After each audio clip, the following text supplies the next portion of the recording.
Գյուրջան Կասկադ, հասանելի բնակարաններ 65 ամիս մարման ժամկետով։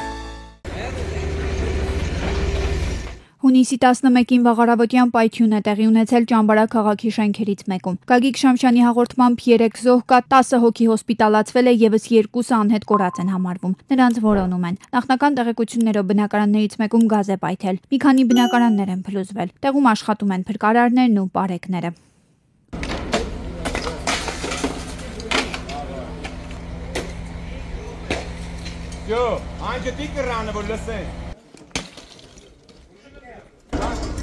Հունիսի 11-ին արդեն 1.5 ժամ է ներքին գործերի նախարարության փրկարար ծառայության Ճամբարակի հրշեջ փրկարարական ջոկատից ժամանած 2 մարտական հաշվարկ փրկարարներ Երևանի ժամանած հատուկ նշանակության փրկարարական աշխատանքների իրականացման կենտրոնի փրկարարները քաղաքացիները համայնքային ոստիկանները Ճամբարակի բարեկային ծառայության Գեղարքունիքի մարզի գումարտակի պարեկները որոնողական աշխատանքներ իրականացնում Ճամբարակ քաղաքի այս շենքում, որտեղ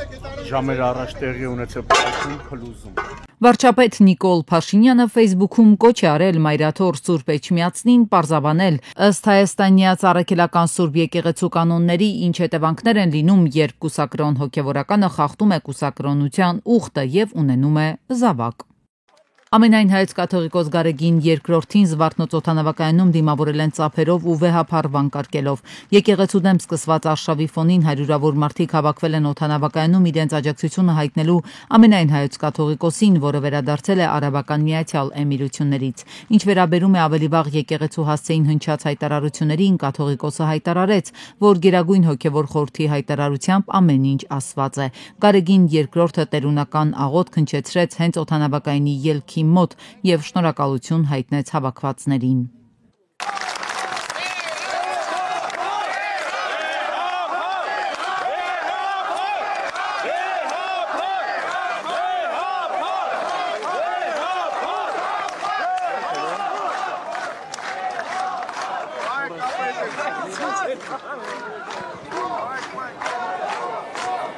Բաքվի դատարանը կրկին մերժել է Արցախի նախկին պետնախարար Ռուբեն Վարդանյանի միջնորդությունները։ Առաջին միջնորդությունը վերաբերել է մեղադրական եզրակացության պատճենը Վարդանյանի ընտանիքին տրամադրելուն։ Արցախի նախկին պետնախարարը դիմել է եւս մեկ միջնորդությամբ, որպեսզի փորձաքննություն անցկացվի եւ ստուգվի, թե որքանով է իր քրեական գործը ճիշտ թարգմանվել ռուսերենով։ Այս միջնորդությունը նույնպես մերժվել է հաջորդ նիստը հունիսի 17-ին է։ Նժդեհ Իսկանդարյանը նշանակվել է Արցախի պետնախարար։ Այս մասին նա հայտնել է արցախցիների իրավունքների պաշտպանության խորհրդի մամուլի ասուլիսի ընթացքում։ Կոնյակագործների բեռնատարներն արդեն 1.5 ամսից ավելի կանգնած են Վրաստանում, չնայած Հայաստանի իշխանությունների արագ լուծման խոստումներում խնդիրը մինչ օրս չի լուծվել։ Հայկական բեռնատարները դրսում կանգնած են, ոչ ասում են հիմա ենք անալիզ վերցնելու, ոչ ասում են վաղը։ Կտրականապես ոչ մեկ ոչինչ չի ասում։ Նշենք, որ կոնյակագործները բողոքում են հայկական ապրանքները Վրաստանի տարածքով արտահանելու գործընթացին խոչընդոտելու դեմ։ Բանն այն է, որ ըստ կոնյակագործների Ռուսաստանն ու Բալթյան երկրներ արտահանման համար նախատեսված կոնյակը վերին Լարսի անցակետում ինքնաբուխ լաբորատոր փորձարկումների է ենթարկվում, ինչը հսկայական ուշացումների եւ ֆինանսական կորուստների է հանգեցնում։ Հայաստանի մաքսային ծառայությունը ժամանակավորապես նպատակահարմար չի համարել հայկական բեռնատարների հայ-վրացականի սահմանի հատումը վրացական անցակետում կուտակումների պատճառով։ ՊԵԿ-ը հայտնել է, որ այս քայլը ձեռնարկվել է տնտեսվարողների շահերից ելնելով եւ որ իրավիճակի կարգավորման դեպքերում կկազմակերպվի մեքենաների պատշաճ անցում սահմանով։ Հունիսի 13-ից մեկնարկում է Հարավկովկասյան երկաթուղի ընկերության մերձքաղաքային Երևան-Սևան Շորժա-Երևան էլեկտրագնացքի աշխատանքը։ Այն իրականացվելու է ուրբաթ, շաբաթ եւ կիրակի օրերին։ Ադրբեջանը, Թուրքիան, Ուզբեկստանը, Ղազախստանը եւ Պակիստանը համատեղ զորավարժություններ կանցկացնեն Ադրբեջանում։ Անսահման եղբայրություն 4-րդ բազմազգ զորավարժությունները տեղի կունենան սեպտեմբերին։ Դրանց նպատակն է բարձրացնել մասնակից երկրների համատեղ օպերատիվ կարողությունները։ Հունիսի 10-ին Բաքվում տեղի է ունեցել անսահման եղբայրություն 4-րդ բազմազգ զորավարժությունների պլանավորման համաժողովը։ Լոս Անջելեսի քաղաքապետը կենտրոնական հատվածում պարետային ժամ է հայտարարել շարունակվող բողոքի ակցիաների, վանդալիզմի ու թալանի ֆոնին։ Սահմանափակումները սկսվել են եւ հնարավոր է դրանք երկարաձգվեն։ Քաղաքապետը զգուշացրել է, որ իրավապահները կձերբակալեն պարետային ժամը խախտողներին։ Խարկով քաղաքը ենթարկվել է ռուսական անօդաչու թռչող սարքերի լայնածավալ հարձակման, բազմաբնակարան շենքերին, մասնավոր տներին, խաղահրապարակներին, ձեռնարկություններին եւ հասարակական տրանսպորտին հասցված հարվածների հետևանքով տասնյակ մարդիկ են վիրավորվել, ինչպես նաեւ կա 2 զոհ։ Ռուսաստանի Դաշնության նախագահի օգնական Վլադիմիր Մեդինսկին հայտարարել է, որ Ուկրաինան պատրաստ չէ բանակցությունների, ինչը կարող է ավելի վատթարացնել նրա դիրքերը։ Նրա խոսքով Կիևի փողզիջումից հրաժարվելը կարող է հանգեցնել նոր տարածքների կորստի։ Պատասխանելով Ուկրաինայի նախագահ Զելենսկիին նշել է, որ միայն ինքն ունի լիազորություն քննարկելու տարածքային հարցեր եւ բանակցություններ կվարի բացառապես Պուտինի հետ։ Նա նաեւ նշել է, որ Ուկրաինան իրավաբանորեն չի ճանաչում օկուպացված տարածքները, ակնարկելով, որ ֆակտո փոփոխություններ հնարավոր են հրադադարից հետո։ Ֆրանսիայի նախագահ Էմանուել Մակրոնը հայտարարել է, որ առաջիկա ամիսներին արգելելու է սոցիալական ցանցերը 15 տարեկանից փոքր երեխաների համար, եթե Եվրամիության մակարդակով քայլեր չձեռնարկվեն։ Նա նաև նշել է, որ կխստացվեն տարիքային ստուգումները դանակների առցանց վաճառքի ժամանակ, 15 տարեկանից փոքրերը չկարողանան գնել դրանք։ Մակրոնը շեշտել է, որ սոցիալական ցանցերը կարող են հոգեկան խանգարումներ առաջացնել երեխաների մոտ, ինչը ապացուցված է։ Գերմանիայի կանցլեր Ֆրիդրիխ Մերցը հայտարարել է, որ Ուկրաինայում պատերազմի տևողությունը կախված է հակառուսական պատժամիջոցների արդյունավետությունից։ Նա ընդգծել է Ամերիկայի մասնակցության անհրաժեշտությունը եւ Ռուսաստանի կողմից Ուկրաինային հասցված վերջին հարվածները։ Նա որակել է դա որպես լուրջ ռազմական հանցագործություններ։ Մերցը նշել է, որ Եվրամիության նոր պատժամիջոցները կազդեն բանկային ու էներգետիկ ոլորտների վրա եւ շեշտել է, որ չի կարելի թույլատրել ոչ Ուկրաինայի աջակցության, ոչ էլ Ռուսաստանի դեմ պատժամիջոցների պահպանման ջանքերը։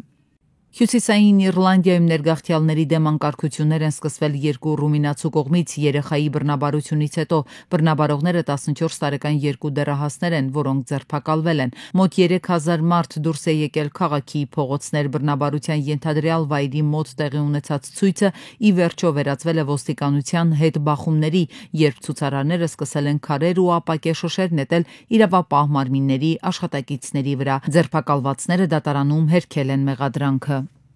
ՄԱԿ-ի բնակչության հիմնադրամի զեկույցի համաձայն Հնդկաստանի բնակչությունը հասել է մոտ 1.5 միլիարդի եւ կանխատեսվում է, որ կաճի մինչեւ 1.7 միլիարդ։ Հաջորդ 40 տարվա ընթացքում ապա կսկսի նվազել։ Միջին մեկ կին Հնդկաստանում ծնում է 2 երեխա։ Ըստ նախորդ զեկույցի բնակչության գագաթնակետը սպասվում է 2060-ականների սկզբին։ Աշխարհի բնակչությունը կարող է հասնել 10.3 միլիարդի 2080-ականների կեսերին։ Ելակե լուսին երևույթը տեսել են Ռուսաստանում եւ այլ երկրներում հունիսի 10-ին։ Այս լիալուսինը հյուսիսամերիկյան հնդկացիների ավանդույթներով նշանավորում է ելակի բերքահավաքի սկիզբը։ Լուսինը նուրբ, վարդագույն, նարնջագույն երանգ է ստանում երկրի մթնոլորտում լույսի բեկման պատճառով։ Նման երևույթ հաջորդ անգամ կլինի 2043-ին։ Ուզբեկստանի նախագահը 40 մեքենա է նվիրել ֆուտբոլի ազգային հավաքականի բոլոր խաղացողներին եւ մարզչական թիմին, որոնք պատմության մեջ առաջին անգամ ձեռք են բերել աշխարհի առաջնության եզրափակիչ մրցաշարի ուղեգիր։ Գների աճի տեմպերի դանդաղման միտումներ է արձանագրվել անշարժ գույքի շուկայում, եկամտահարկի վերադարձի աստիճանական դադարեցման եւ անշարժ գույքի պահանջարկի հնարավոր հագեցվածության պայմաններում այս շուկայում ակտիվության հետագա դանդաղումը համարում են հնարավոր։ Կենտրոնական դրամատան ղեկավարն է գնահատում։ Շինթույլտվությունների եւ բնակարանային շինարարության բարձր աճը զուգակցված անշարժ գույքի շուկայում պահանջարկի հնարավոր հագեցման եւ հետագա հնարավոր նվազման միտումների հետ կարող է ստեղծել անշարժ գույքի շուկայի ավելցուկային առաջարկի ձևավորման ռիսկեր։ Այս օրերին $1 գնվում է 382 դրամով, վաճառվում 385-ից 386 դրամով։ Որքան ժամանակ դեռ դոլարը արժեզրկված կմնա եւ արդյոք այս պատկերից տնտեսվարողները տուժում են։ Երկրի գլխավոր դրամատան ղեկավարը փորձեց ապացուցել, որ ոչ, հակառակը դրամն արժեզրկվում է։ Մարտին Գալստյանը սկսեց ռուսական ռուբլու փոխարժեքից տեղեկացնելով, որ այն տարվա ընթացքում արժևորվել է։ Առևտրային բանկեր կան, որ 1 ռուբլին վաճառում են մինչև 5 եւ մի քիչ ավելի դրամով։ Մենք տեսնում ենք, որ Ռուսաստանում այնուամենայնիվ գնաճը դեռևս շարունակում է մնալ ավելի բարձր, քան Հայաստանում։ Այդ երկու գործոնների ազդեցության ներքո մենք հասկանում ենք, որ հայկական դրամը ըստ էության որոշակի արժեզրկված վիճակում է ռուսական ռուբլու նկատմամբ։ Նույնը նաև կարելի է դիտարկել եվրո-գոտու հետ կապված, եվրոյի հետ փոխարժեքը տարվա սկզբից, եթե ես չեմ սխալվում, 1.04-ից թե 1.05-ից դոլարի նկատմամբ այս պայդրությամբ 1.14 է։ Այսինքն որոշակի ուժեղացել է, այդ պայմանավորված է նաև աշխարհակահական իրադարձությունների զարգացմամբ, որոշակի կապիտալ ենթադրաբար Ամերիկայի Միացյալ Նահանգներից արտահոսում է դեպի եվրագոտի երկրորդ ամենազարգացած ֆինանսական շուկա ունեցող ռեգիոնը։ Ու այդ պարագայում հայկական դրամի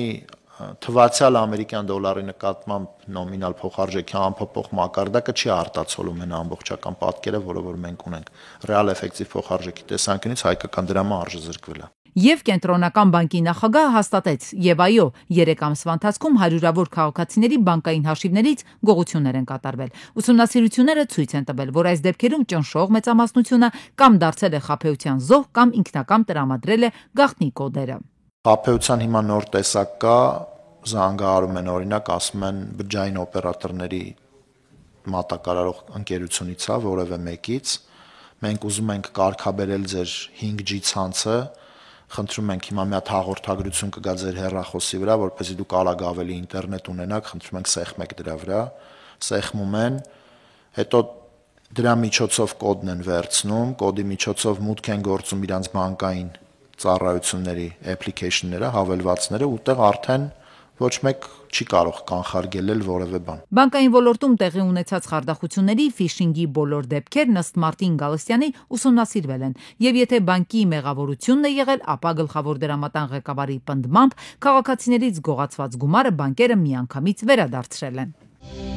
Վերջին օրերին հատկապես ակտիվացել է խարդախության մի նոր ձև, երբ սոցիալական հարթակներում, հիմնականում Telegram-ում եւ Facebook-ում օգտատերերը ստանում են ձայնային կամ տեսազանգեր իրենց ծանոթների անունից։ Հաղորդագրության բովանդակությունը սովորաբար մեկն է՝ շտապ գումար է պետք, բայց իրականում այդ զանգի կամ ձայնի հետևում ոչ թե ընկերն է, այլ արհեստական բանականությունով զինված խարդախը։ Հարգելի քաղաքացիներ, երբ համացանցային տիրույթում նույնիսկ ձեզ շատ մտերիմ մարդն է նման հաղորդագրությունների միջոցով գումար խնդրում, անմիջապես ստուգեք, կապ հաստատեք նրա հետ, համոզվեք, որ իսկապես նա է։ Այսօր արհեստական բանականությունն այնքան է հզորացել, որ արդեն շատ դժվար է տարբերակել խոսողը իրականում արհեստական բանականության միջոցով գեներացված պատկեր է, թե իրական մարդ։ Դա նորություն չէ, իրականում, եւ Telegram-ից բացի նաեւ այլ հարթակներում է նմանատիպ հանցագործություններ իրականացվում, նույն Facebook-ում, Instagram-ում, Contact-ում եւ այլ տեսակի սոցիալական հարթակներում նմանատիպ տեսանյութեր են պատրաստում արհեստական բանականությամբ եւ մարդկանց գցում են մոլորության մեջ։ Նմանատիպ խաբեությունները հիմնականում տարածվում են հայտնի մարդու դեմքով, նրա անուն ազգանունով։ Նմանատիպ դեպքերում մասնագետները խորհուրդ են տալիս նախ ստուգել տվյալ անձի պաշտոնական էջը։ Հիմնականում հենց այս ստեղծված վստահության ֆոնի վրա էլ կառուցվում է խարդախության մեխանիզմը։ Իրականում նմանատիպ հանցագործությունների դեմ պայքարը մի քիչ բարդ է։ Եթե խոսում ենք պարզապես այն մարդկանց մասին, ովքեր որ ոլորտից անտեղյակ են կամ մեդիա գրագիտությունից մի փոքր թույլ են, հետևաբար շատ բարդ կլինի տարբերակելը արդյոք դա իրական է թե ոչ։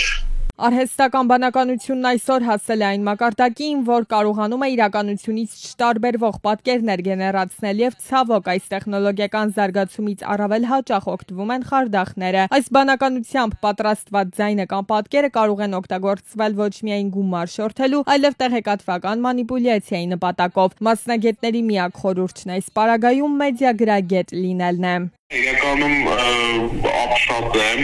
որովհետև ասենք եղբորս այնքան նման էր,